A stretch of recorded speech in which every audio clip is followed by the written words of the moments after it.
The silver frame was cool against my palms, a stark contrast to the warm, mote-filled sunlight slanting through the kitchen window. I polished the intricate scrollwork with a soft cloth, a Saturday morning ritual as ingrained as my first cup of coffee. Inside the frame, Robert smiled, his eyes crinkling at the corners exactly as I remembered. It was a photo from our trip to the coast for our 30th anniversary, just a year before he was gone. His arm was around my shoulder, solid and real, and we were both squinting happily into the sun. In the picture, we were immortal. In my kitchen, I was just a woman of 68, holding a ghost. The silence in the house was a presence of its own, a heavy blanket woven from 20 years of shared laughter, arguments, and quiet companionship, now worn thin with absence. I had grown accustomed to the quiet, learned to fill it with the hum of the refrigerator, the tick of the grandfather clock in the hall, the sound of my own breathing. I had convinced myself it was peace. But some mornings, like this one, the silence felt less like peace and more like a void. It was on one of those mornings that my phone, lying innocently on the granite countertop, buzzed. The sound was an intrusion, a violation of the fragile quiet I had curated. I picked it up, my thumb swiping across the screen. It was a message from my son, Alex. My heart gave a familiar, hopeful little leap. Maybe he and Jessica were popping over. Maybe he was just checking in. Then I read the words. She can't handle your attitude anymore, Mom, just that. A single, brutal sentence. Not from him, but about him, a declaration from a united front of which I was not a part. She. Jessica. The woman who had been my daughter-in-law for 14 years. Can't handle. As if I were a chore, a leaky faucet, a misbehaving appliance. Your attitude. The words hung in the air, freighted with 1,000 unspoken accusations. 100 slights I hadn't even known I'd committed. I lowered the phone and placed it carefully back on the counter, as if it were a venomous thing. My hand went back to Robert's picture, my thumb stroking the cool glass over his smiling face. What attitude, Robert? I asked him in the silent conversation we so often had. The attitude that asked if they were saving for retirement. The attitude that suggested a home-cooked meal instead of another $500 dinner, at a restaurant they couldn't afford. The attitude that gently inquired about the loan I'd given them for their trip to Tuscany last spring. A loan whose existence seemed to have been wiped from their memories the moment their plane touched down in Florence. A wave of dizziness washed over me. I gripped the edge of the counter, my knuckles white. A memory, sharp and painfully vivid, broke through the numb shock. Alex, age 12, at this very kitchen table, his face streaked with tears because a boy at school had called him poor. We weren't poor, not then, but we were careful. Robert and I were building our construction business from the ground up, every penny accounted for, every sacrifice a brick in the foundation of our future. I had knelt beside him, wiping his face, and told him, "Son, wealth isn't about what you have. It's about what you build. It's about character and hard work. We are the richest people in the world because we have each other." He had hugged me so tightly then, his small arms a comfort and a promise. Where was that boy now? Lost somewhere inside the man who sent texts that felt like stones thrown from a great distance. I looked from Robert's smiling face to the cold, black screen of the phone. She can't handle your attitude anymore, Mom. The words echoed in the void, and for the first time, the silence didn't feel like peace or absence. It felt like judgment. I sank into the worn leather chair at the desk in our small home office, the one Robert had built into the alcove with his own hands. The scent of old paper and wood polish, a smell I'd always associated with security and hard work, did little to soothe me. The phone sat on the polished oak surface, a black mirror reflecting my own tired face. I wasn't crying. The time for tears felt impossibly distant, a luxury I couldn't afford. Right now, there was only a hollow, ringing space where my heart used to be. My gaze drifted to the bookshelf, to the row of faded green ledger books. They were a complete history of hail and sun construction, from the first precarious year to the day I sold the business after Robert passed. I hadn't opened them in years. I had no reason to. The numbers, the triumphs, the harrowing losses, were all etched into my memory. But today, my hand moved with a will of its own, reaching for the last volume, the one that covered the final years of the business and the first decade of my widowhood. The leather was cool and smooth. I opened it. Robert's neat, blocky handwriting filled the first few pages, his entries precise and clear. Then, his writing stopped abruptly 3 pages in. After a blank space that was like a cliff edge on the page, my own script began. Looser, a little more hurried, but just as meticulous. The business entries were on the left-hand pages. On the right, in the wide, empty margins, I had started making other notes. Personal notes. A habit I started to keep track of things, to feel a sense of control when everything else felt so chaotic. My eyes scanned the familiar entries. And then they started. Not business expenses, but family ones. Or rather, Alex and Jessica ones. The tally began almost immediately after their wedding. It started small. A check for a car repair they couldn't cover. A few $100s to tide them over when Alex was between commissions. Then the requests grew bolder, the numbers larger. I didn't need the ledger to remember the big one. It was seared into my brain. The memory surfaced, unbidden and complete. We were in my living room, the one Jessica now called quaint. She was perched on the edge of the sofa, looking artfully distressed, while Alex paced in front of the fireplace. "Mom, we found it," he'd said, his voice brimming with an excitement that was almost palpable. "The perfect place. It's a condo downtown, incredible view, doorman, everything. But the market is insane. We need the down payment, and we need it fast," Jessica had chimed in, her voice soft and cloying. "We are so responsible, Clara. We have a payment plan all worked out. This is just to get our foot in the door. Alone. Strictly alone, I had just received the final payout from the sale of the business. The number was large enough to make me feel dizzy, a lifetime of Robert's sweat, and my careful planning converted into a sterile figure on a bank statement. I was still reeling from the loss of him, from the sudden, terrifying silence of my life. Seeing Alex so happy, so full of plans, felt like a beacon in the fog. "Of course," I'd said, the words leaving my mouth before I'd even fully processed them.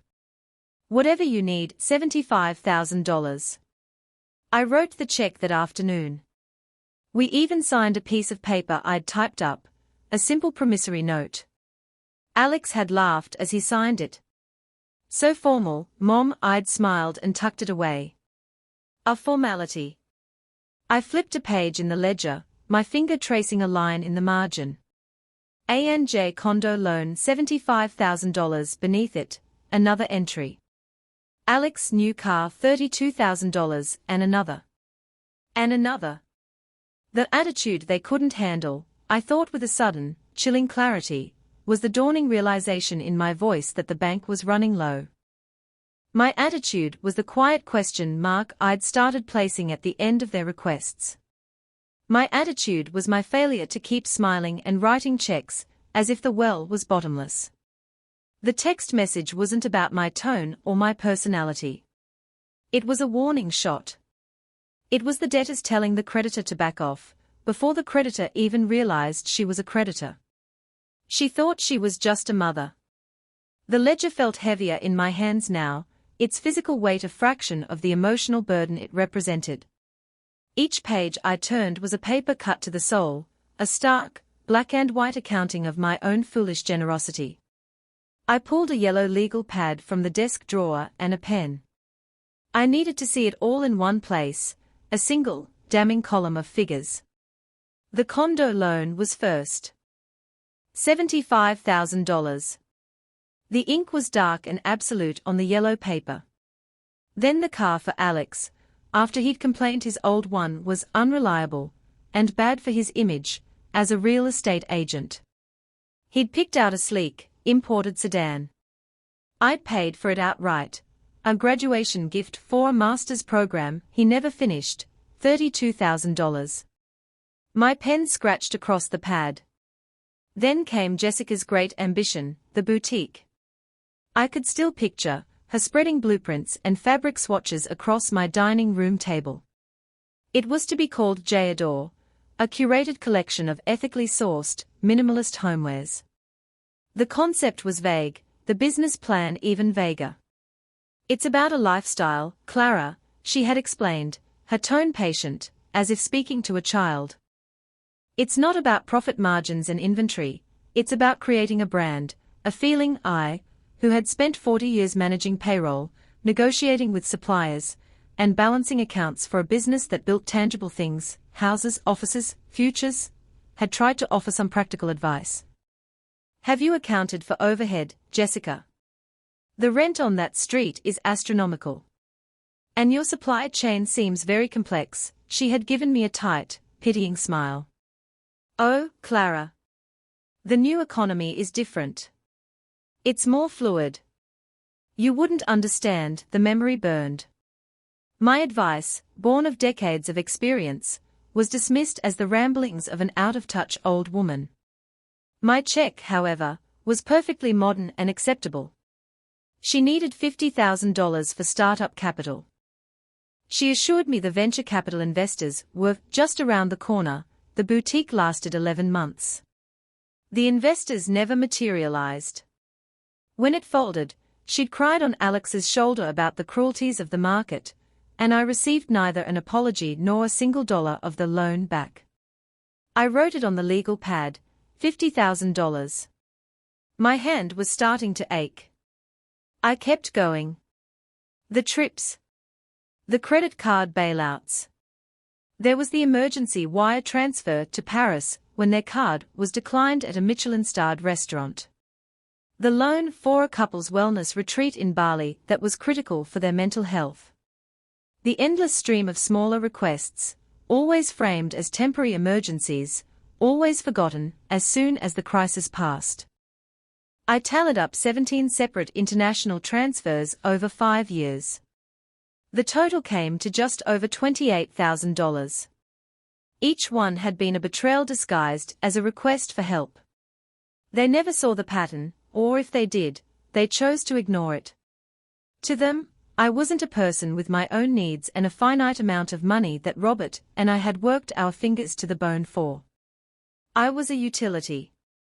A safety net woven of cash and unconditional approval. And now, the net was fraying. My recent attitude had been a gentle suggestion.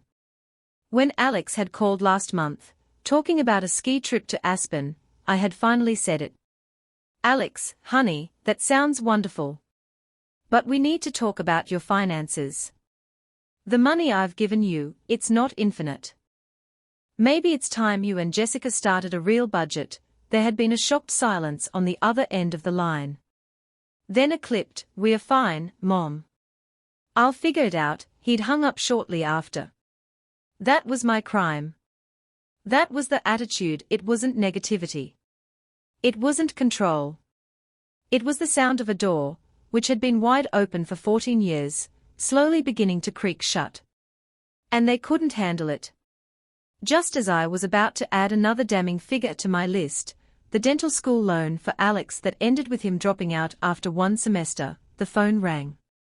The sound made me jump, my heart hammering against my ribs. I stared at the caller ID, expecting Alex's name to flash on the screen, ready for another volley of accusations. But it wasn't him. It was Margaret. My oldest friend. My rock.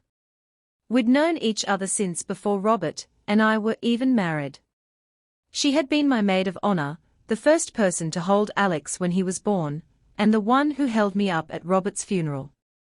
I almost let it go to voicemail. I didn't have the strength to pretend everything was all right. But Margaret was not someone you could easily ignore. I took a breath and answered. "Clara? Is that you? You sound a million miles away, she said, her voice as warm and no-nonsense as ever. Just thinking, Maggie, I said, trying to keep my own voice steady. You know how it is, I do know how it is, she replied, and I could hear the knowing sharpness in her tone. And I know when you're just thinking, and when something's eating you alive. Spill it, and so I did. The careful dam of my composure, already cracked and weakened, finally broke. I told her everything. The years of financial support, the dismissive comments, the feeling of being treated like an afterthought. And then, my voice trembling with a mixture of shame and fury, I read her the text message from Alex. There was a moment of pure, incandescent silence on the other end of the line. Then Margaret exploded. Attitude. That ungrateful, spoiled brat. He has the nerve to talk to you about attitude. After you financed his entire adult life. After you handed him and that blood-sucking wife of his a life they never earned. Her rage was a balm, a powerful antidote to the poison of my self-doubt. Every word she spoke extinguished a flickering fear that I was the one who was wrong, that I was being unreasonable. Clara, listen to me, she said, her voice dropping to a fierce, conspiratorial whisper. Robert would be spinning in his grave. He worked until his hands were raw so that you would be secure. Secure, Clara. Not so that those two could swan off to Europe and complain about your attitude when you finally hint that the ride is over. The mention of Robert sent a tremor through me, unlocking another memory. It was late one night, years ago. We were at this same desk, poring over blueprints for a big project, a community center. I'd found a flaw in the plumbing layout, a small detail that would have cost us thousands down the line. Robert had leaned back in his chair, running a tired hand through his hair, and looked at me with such profound admiration. You're the brains of this operation, Clara, he'd said, his voice rough with fatigue but full of conviction. I'm just the hammer and the negotiator. You see the whole picture. Don't ever let anyone, not our suppliers, not our clients, not even our own son, tell you that you don't know what you're doing. His words, a distant echo, were suddenly as clear as if he were sitting beside me. I had let them tell me. Not in words, but in actions. I had let them dismiss my experience, devalue my contributions, and treat my life's work as their personal slush fund. You've been the bank for far too long, my friend, Margaret said softly, her anger giving way to a steely resolve that mirrored the one beginning to form in my own heart. It's time to foreclose. When I hung up the phone, the air in the room had changed. The ghosts of doubt and sadness had fled, chased away by the righteous anger of a true friend. Margaret hadn't told me anything I didn't already know, deep down. But she had given me something I desperately needed, permission to believe it. The conversation with Margaret was the final piece falling into place. It was like a blurry photograph snapping into sharp, undeniable focus. The melancholy that had clung to me like a damp coat for years was gone, burned away by a clean, cold fire. I was no longer a grieving widow, or a put-upon mother. I was Clara Hale, the woman who had balanced the books, managed the payroll, and spotted the flawed plumbing schematic. I was the brains of the operation. And the operation was now my own life. I looked down at the yellow legal pad. The column of numbers stared back at me. I did a quick, rough calculation in my head, the kind of mental arithmetic that had been second nature for decades. The total was obscene. It was a house. It was a comfortable, worry-free retirement. It was the security Robert had killed himself to provide for me. And I had been letting it bleed out, donation by donation, to two people who saw my love as a line item on their budget. I finally understood the true meaning of the text message. It wasn't a simple complaint. It was a strategic move. My recent attitude, my dawning financial awareness, was a threat to their entire lifestyle. They weren't just insulted, they were panicked. The message was a shot across the bow, a manipulative attempt to shame me back into my designated role, the silent, smiling benefactor. They wanted to shut down my attitude so they could keep the cash flowing. In that moment, the plan began to assemble itself in my mind, not as a messy, emotional reaction, but as a calm, logical sequence of steps. It wasn't about revenge. I was too tired for revenge. It was about reclamation. It was about justice. It was about survival. I picked up the phone, my hand steady. My first call was not to Alex. I was done reacting to him. From now on, I would act. I dialed the number for David, my financial advisor, a meticulous young man who had taken over my accounts after his father retired. "David, it's Clara Hale," I said, my voice even and clear. There was no tremor, no hesitation. "Good morning, Clara. How are you?" "I'm excellent, David. I need to make some changes. I want to liquidate the assets in the Supplemental Growth Fund and move the capital into my primary trust account." Effective immediately, there was a brief pause. "That's a significant move, Clara. Are you sure?" "That fund is earmarked for—" "I know what it's earmarked for," I cut in, my tone polite but firm. "The earmark has been removed." Another pause, longer this time. "Of course, Clara. I'll get the paperwork started. Is there anything else?" I looked at the legal pad, at the number I had just totaled. "Yes, actually. You work with a lot of professionals in the city. I need the name of a very good, very aggressive family law attorney. Someone who specializes in financial disputes." The silence on the other end of the line was absolute. I could picture David, sitting in his sleek downtown office, blinking in surprise. I had been his quietest, most predictable client for years. Mrs. Hale, the nice widow. Today, he was meeting someone new. Finally, he cleared his throat. "I know just the person," he said, his voice now tinged with a new respect. "I'll email you her contact information right away." "Thank you, David," I said, and hung up. I looked at Robert's picture on the desk. For the first time in a long time, I felt like the woman he had married, strong, capable, and entirely in control of my own future.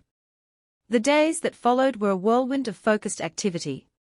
The pace of my life, usually so placid and predictable, accelerated into a brisk, efficient clip.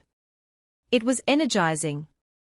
I was no longer adrift on a sea of melancholy. I had a destination, and a hand firmly on the rudder. The lawyer David recommended was a woman named Eleanor Vance. She was in her 50s, with sharp eyes, a sharper mind, and absolutely no time for nonsense. When I sat in her office and laid out the situation, presenting my yellow legal pad with its neat column of figures and the pathetic, long-forgotten promissory note for the condo loan, she didn't offer sympathy. She offered a strategy. And for that, I was immensely grateful.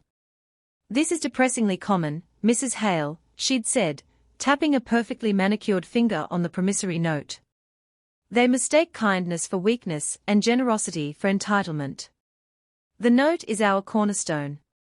It establishes a clear debtor-creditor relationship, not just a familial gift. The rest," she gestured to my list, "is a pattern of financial dependency we can leverage. We will be firm, fair, and we will not blink." While Eleanor drafted the initial letters, I began my own work. It was a quiet, methodical dismantling of the support system I had spent 14 years building. I went to my bank, the same local branch where Robert and I had opened our first business account. I sat with the manager, a kind woman who had known me for years, and instructed her to close the joint savings account I shared with Alex. It was an account I'd opened for him as a teenager, one I'd kept open for emergencies. A quick review of the statements showed that in the last 5 years, every single emergency had been a weekend getaway or a shopping spree for Jessica. I transferred the remaining balance, my money, into my own account. Then came the harder part. I called my insurance agent and changed the beneficiary on my largest life insurance policy. 4 years, it had been Alex. Now, it was the Children's Hospital Robert had been a patron of. This act felt different. It was not just about money, it was about legacy. What Robert and I had built would now contribute to healing children, not to funding a lifestyle of perpetual adolescence. As I worked, gathering old bank statements, printing out copies of the wire transfers, and finding the original title for Alex's car, which was still, I discovered, in my name, a specific memory kept replaying in my mind. It was the day I had him and Jessica sign the promissory note for the condo loan. We were in my kitchen. I'd placed the single sheet of paper on the table. Jessica hadn't even looked at it. Alex picked it up, scanned it, and gave a little laugh. "Mom, come on. This is so serious. It's just a formality, right? We're family." His tone was light, dismissive. He was teasing me for being a worrier, for being old-fashioned. I had smiled back, a tight, polite smile. "Of course, dear," I'd said softly. Just for the records, I had filed it away in the desk drawer, and I'm sure they forgot about it before they even left my driveway. A formality. For them, it was a meaningless piece of paper to appease their silly old mother. For me, now, it was everything. It was the record. It was the proof. It was the key that would unlock my own prison. Each document I collected, each account I closed, was another chain breaking. It was a painful process, an amputation of a part of my life I had once cherished. But with each snip, I felt lighter. The weight of their expectations, their demands, their endless needs, was finally being lifted. I was preparing for battle, not with anger, but with the cold, hard clarity of a balance sheet. A week passed in profound silence. I knew Alex well enough to understand his strategy. He was punishing me with his absence, waiting for me to break.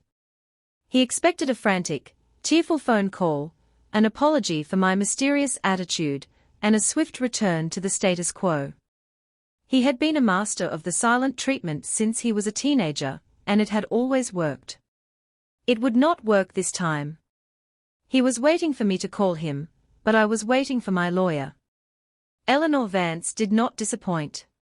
On Friday morning, a courier delivered a thick envelope to my door. Inside were the letters she had drafted. They were masterpieces of legal precision, polite yet utterly implacable. One was a formal demand for repayment of the $75,000 loan for the condominium, citing the signed promissory note and outlining a proposed payment schedule that was generous, but non-negotiable. The second letter was a comprehensive statement of account for the other funds, totaling a staggering sum, categorized as unsecured personal loans. It politely requested that they contact her office within 10 business days to discuss a consolidation and repayment agreement. Reading them, I felt a grim satisfaction. There was no emotion, no accusation of ingratitude, no mention of my hurt feelings. It was pure business. It was their language, stripped of all the manipulative emotional baggage they used to disguise it. Now, I had to get them here. A text message demanding they come over to be served with legal papers would be a non-starter.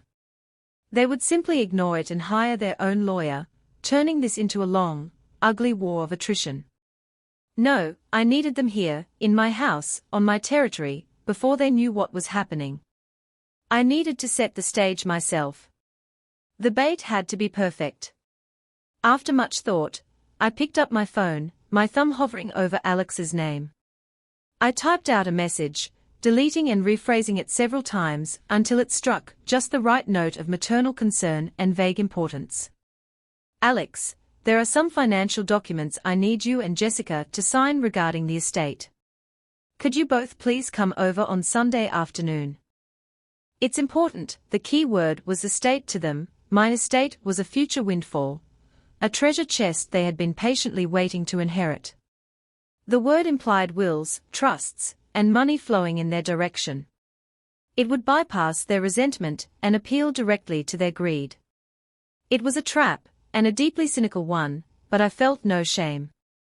They had been treating me as a financial instrument for years. It was time I returned the favor. I pressed send. The reply came back in less than 5 minutes. A new record. Of course, Mom. We were worried about you. Is everything okay? We'll be there around 2 inch. The false sincerity was so thick I could almost taste it. They were worried about me. The bitter, ironic humor of it all was not lost on me. They weren't worried about me, they were worried about the money. They were coming to my home under the assumption that they were about to be given more of it. They were coming to discuss what they believed they would get. They had no idea they were actually coming to be presented with the bill for everything they had already taken. I placed my phone back on the counter. The trap was set. All I had to do now was wait. Sunday arrived cloaked in a cool, grey drizzle that matched the atmosphere of quiet anticipation in my house. I had spent the morning preparing not as a mother, but as a general securing her command post. The dining room table, Robert's pride and joy, was polished to a high sheen. I placed a simple vase of white tulips in the center. Everything was calm, orderly, and impeccably clean. It was the perfect, neutral ground for what was to come. At precisely 2 o'clock, their overpriced, oversized SUV pulled into my driveway. I watched from the window as they got out. Alex was wearing jeans that cost more than my monthly grocery bill, and Jessica was wrapped in a beige trench coat that looked like it had been pulled from a magazine. They walked to the door, their expressions carefully arranged into masks of concerned affection. I opened it before they could ring the bell. "Alex, Jessica. Come in," I said, my voice even. "It's good to see you, you two, Mom," Alex said, giving me a stiff, one-armed hug. "We were getting worried." "You've been so quiet," Jessica offered a wan smile, and a peck on the air near my cheek. "Your house is looking quaint, Clara," she said, her eyes sweeping the living room with a familiar flicker of condescension. "We were just saying on the way over, you should really let us help you modernize it. A nice open concept would do wonders for the space." It was the opening salvo, a passive-aggressive reminder of their superior taste and my supposed obsolescence. In the past, a comment like that would have stung. Today, it was just noise. "I like it as it is," I said simply, leading them to the dining room. "Tea." I went through the motions, serving them tea in my good china cups, the ones they'd always called old-fashioned. They made small talk about their friends, a new restaurant, their plans for a winter vacation to Mexico. They were playing the part of magnanimous children, willing to overlook my recent attitude in the face of a potential inheritance. I let them talk, sipping my own tea, saying little. The tension in the room was a palpable thing, a third guest at the table. Finally, Alex could stand it no longer. He placed his cup down with a soft click. "So, Mom," he began, leaning forward with an air of gentle gravity. "You said there were some papers about the estate. Is everything okay? Your health?" The feigned concern was so transparent it was almost comical. He wasn't asking about my health, he was probing for information about my mortality. He was asking if the payday was coming sooner than expected. I met his gaze directly, holding it for a long moment. I didn't answer his question. Instead, I reached for the sleek, dark grey folder Eleanor Vance had prepared for me. It sat on the sideboard, innocuous and deadly. I slid it across the polished surface of the table until it rested in the space between them. "These are the documents," I said. Alex, a flicker of greedy anticipation in his eyes, picked it up. He opened the cover. His confident smile did not falter, not at first. Then his eyes fell upon the letterhead, "Vance and Associates, Attorneys at Law." The smile vanished as if wiped away by a cloth. His posture stiffened. He began to read. I watched the blood drain from his face, leaving his skin a pasty, mottled grey. His jaw went slack. Jessica, sensing the shift, leaned over his shoulder, her own perfectly made-up face contorting into a mask of disbelief, and then rage, as she read the words. The polite chatter, the false concern, the very air in the room seemed to be sucked into the vacuum of their stunned silence. The performance was over. The reckoning had begun. The silence that descended upon the dining room was thick and suffocating. It was broken by Alex, his voice a hoarse whisper. "What is this?" He pushed the folder away from him, as if it were contaminated. "Is this a joke?" Jessica snatched the papers, her eyes scanning the lines of black text with frantic speed. Her face, moments before a picture of bored superiority, was now flushed with angry disbelief. "A joke? It's a lawsuit," she hissed, her voice sharp and brittle. "She's suing us. This is what this is about. This is because of what Alex texted you. My God, this is you having a temper tantrum. This is your famous attitude, Clara, in writing." This was the moment. The culmination of years of quiet resentment and 1 week of cold, hard planning. I did not raise my voice. I did not match their hysteria. I looked from my son's pale, shocked face to my daughter-in-law's venomous glare, and I felt nothing but a profound, liberating calm. "No," I said, my voice steady and low. "This has nothing to do with my attitude. It has everything to do with my finances. And, as you are about to discover, yours." Alex shook his head, a gesture of frantic denial. "Mom, you can't be serious. These were gifts. We're family." "I'm glad you brought that up," I replied, my gaze unwavering. "I had rehearsed this. I had lived this. Let's talk about family. Let's talk about the $75,000 for your condo down payment, for which you both signed a legally binding promissory note agreeing to repay it. A document I have right here." I tapped the folder. "A formality, I believe you called it." Alex, his mouth opened, then closed again. I continued, my voice gaining strength with each word, each memory a piece of evidence I laid on the table between us. "Let's talk about the $50,000 for Jessica's lifestyle brand boutique, a loan which was never repaid after the business failed. You told me I wouldn't understand the new economy well." "I understand a defaulted loan." Jessica recoiled as if I'd slapped her. "Or the $32,000 for Alex's car, the title of which remains in my name. Or the 17 separate international wire transfers I made to bail you out of credit card debt on your endlessly documented vacations. I have the dates. I have the amounts. I have the receipts." They stared at me, dumbfounded. The sheer, detailed volume of their own entitlement laid bare before them had rendered them speechless. "For 14 years, I went on, my voice as level as a surveyor's line, I have served a purpose. I have been your emergency fund, your seed money investor, your line of credit, and your safety net. I have been your bank. But the text message you sent me, Alex, was very clarifying. It made me realize that you don't see me as a mother. You see me as a faulty ATM. And my attitude was the machine." Finally flashing the words "insufficient funds," the panic began to set in, replacing their anger. "Mom, you can't do this," Alex pleaded, his voice cracking. "We'll be ruined. We'll lose the condo." Jessica, ever the pragmatist when her own comfort was at stake, tried a different tactic. "Think of what people will say, Clara. Taking your own son to court. After everything we've done for you." The sheer, breathtaking hypocrisy of that statement almost made me laugh. "Everything you've done for me?" I asked, a genuine question. "What, exactly, is that? Aside from allowing me the privilege of funding your life." They had no answer. There was nothing to say. "We're your family," Alex whispered, a final, pathetic plea. "You are right," I said, rising from my chair. The movement felt decisive, final. "You are my family.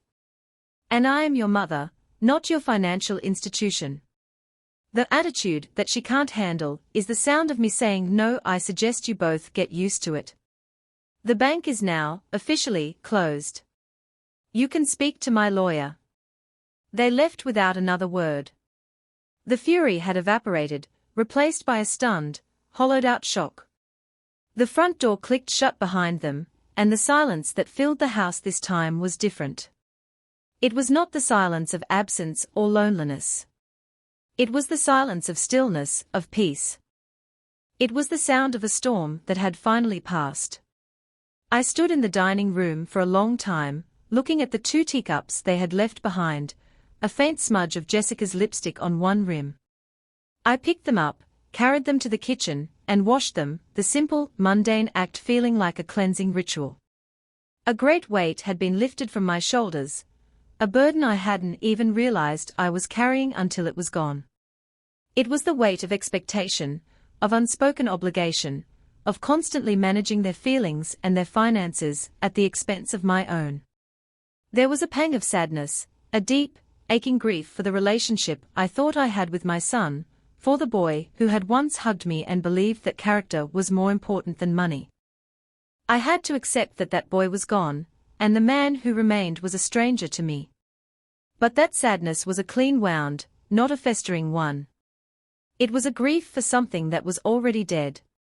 What replaced it was a feeling I hadn't experienced in years, a quiet, thrilling sense of possibility. My life, which had been defined for so long by the needs of others, first Robert's partner, then his widow, then Alex's mother, was suddenly, entirely my own. The next day, I called Margaret. When I told her what had happened, she let out a whoop of triumph. "Clara Hale, you magnificent woman. I knew you had it in you." We laughed, a real, full-throated laugh that felt like stretching a muscle I hadn't used in a decade. That afternoon, I drove into town. I walked past the chic boutiques Jessica favored and went to a travel agency. I gathered brochures, their glossy pages filled with pictures of Alaskan glacier, Norwegian fjords, and the turquoise waters of the Greek Isles. Robert and I had always talked about taking a cruise to Alaska, but we were always too busy building, always saving it for someday. My someday had arrived. A week later, on impulse, I traded in my sensible sedan for a new car. Not an extravagant one, but a sporty little convertible, cherry red. It was utterly impractical and completely joyous. Driving it home with the top down, the wind whipping through my hair, I felt like a girl again. The legal battle would likely be unpleasant, but I had Eleanor for that. Alex and Jessica would have to face the consequences of their choices. They would have to learn to stand on their own 2 feet, a lesson 14 years overdue. That was their story now, not mine. My story was just beginning. One bright, crisp autumn morning, I was in my bedroom, a large, open suitcase on my bed. My cruise to Alaska was booked. I was packing, folding sweaters and planning for shore excursions. I paused and my eyes fell on the silver frame on my nightstand. Robert, smiling into the sun. I picked it up, the metal warm from the morning light. I looked at his dear, familiar face and a genuine, peaceful smile spread across my own. "I'm okay, Robert," I whispered to him, the words tasting of truth and freedom. "I'm finally okay." I placed the picture back on the nightstand, picked up my new car keys from the dresser, and walked out of the quiet house, leaving the ghosts behind me as I stepped into the brilliant, limitless sunshine of my own life.